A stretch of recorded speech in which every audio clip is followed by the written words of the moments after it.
Now, with the latest acquisition of Multichoice by French network or television network called Canal Plus or Canal Plus, by people can't actually make that out by just the pronunciation.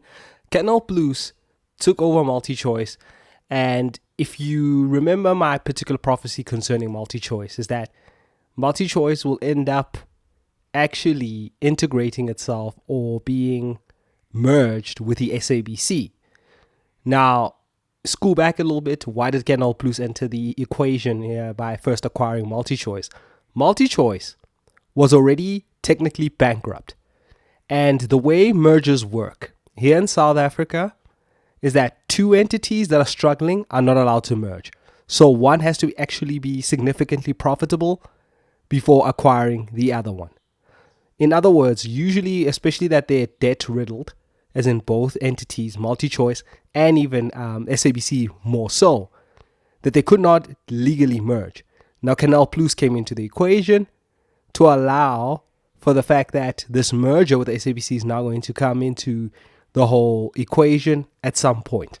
So the whole fulfillment of that prophecy really is that also if you look at what happens with the TV license story, is one to look out for, whereas if you do not pay your TV license or you're in arrears with your TV license, technically Canal Plus or Multichoice, whatever, can now ban your subscription, meaning that you cannot enjoy satellite television or digital TV anymore because you are back paying or you are in arrears with your analog TV subscription or your TV license fees from over the years.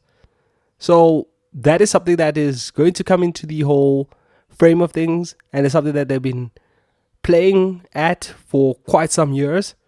And we'll see at what point this actually comes in and what they'll then do for the TV landscape here in South Africa. And of course, that's pretty much just it for the updates this week. Actually, there's something I forgot to do. I didn't announce the songs at the beginning of this particular update, which is quite strange. And the first one was by The Clips called Birds Don't Sing.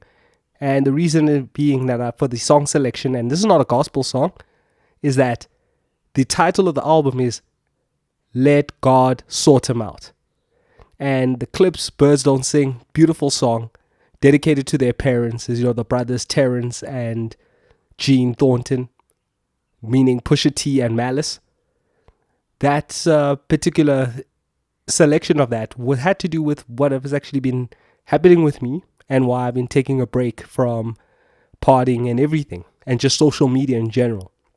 And also Blue with a song called Rise, All Rise, if you remember the whole song in 2001. So the real thing and the real element around that All Rise is actually a statement said in court and facing the judgment. And we all know that every knee must bow. So that was the first two songs to begin the show. And right now, I'm going to do something I don't normally do because it was quite a lengthy update session. I'm going to play another song which is not exactly gospel either, and with also like in the same with the first two, which is by De La Soul called It's So Easy. And it ties in with the theme about how money makes a man strange. You know, peace to God's creation, as it also says. But in any case, it just touches on the themes that I'm about to talk about. And then following that, we have MC Hammer called Pray. And that's why we pray. So De La Soul with It's So Easy, and it's the remix. And then MC Hammer with Pray. So I'll be back in just a second with the final segment of the show after those songs.